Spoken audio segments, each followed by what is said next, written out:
Hi, I'm MNC Senior Editor Michael Shapiro here in our satellite office.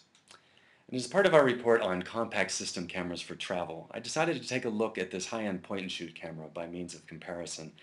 This is the Panasonic Lumix DMC-LX5. It's really very similar to Panasonic's smaller interchangeable lens models as part of their compact system line. And it has a comparable feature set. For example, you can shoot RAW files with this, you can shoot HD video, and there's a mode dial on top very similar to the compact system cameras. There are a lot of modes you can select from: aperture priority, shutter priority, programmed auto exposure, full manual, and for those who don't wish to choose, there is also a fully automatic mode, which produced very good results most of the time. Now, the newest compact system cameras to be released are quite small, some of them, and they're very similar in size to this compact point and shoot. Now, the issue is when you slap a zoom lens on one of these compact system cameras, it generally increases the size quite a bit. The advantage in that regard that a point and shoot would have is that the lens is fully contained. This is actually a 24 to 90 millimeter equivalent zoom lens inside, and so it remains slightly more portable in that respect than a compact system camera. Now, the lens on this camera is quite nice actually, especially for a point and shoot. It's made by Leica, and 24 millimeters, it provides a very wide field of view, um, wider than most point and shoots provide.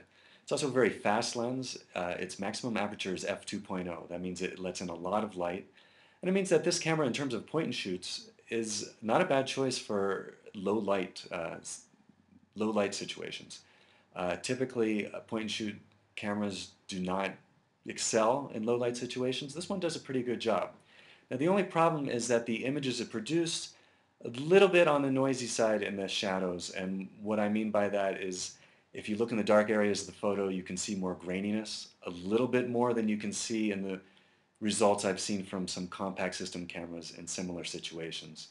Uh, we can probably chalk that up to the fact that there's a larger sensor inside the compact system cameras, and those typically handle noise better than these small point and shoot cameras. This camera has a retail price of $499, but it's been out a while. As of press time, you could find it for less than $400 online, which makes it a pretty good value. I like this camera a lot. And while I prefer the flexibility and the real camera feel of the compact system cameras, as an alternative, for a point and shoot that's slightly more portable, this camera is a great choice. If you keep in mind, especially if budget is a big concern, the newest Panasonic interchangeable lens model to come out, the GF3, it's about the same size as this, believe it or not, without a zoom lens attached. That one is about $200 more than this. So if budget is a major concern, this is actually a good alternative to the compact system cameras. If you'd like to learn more about the compact system cameras and our thoughts on them, see the September issue of Meetings and Conventions for the full article.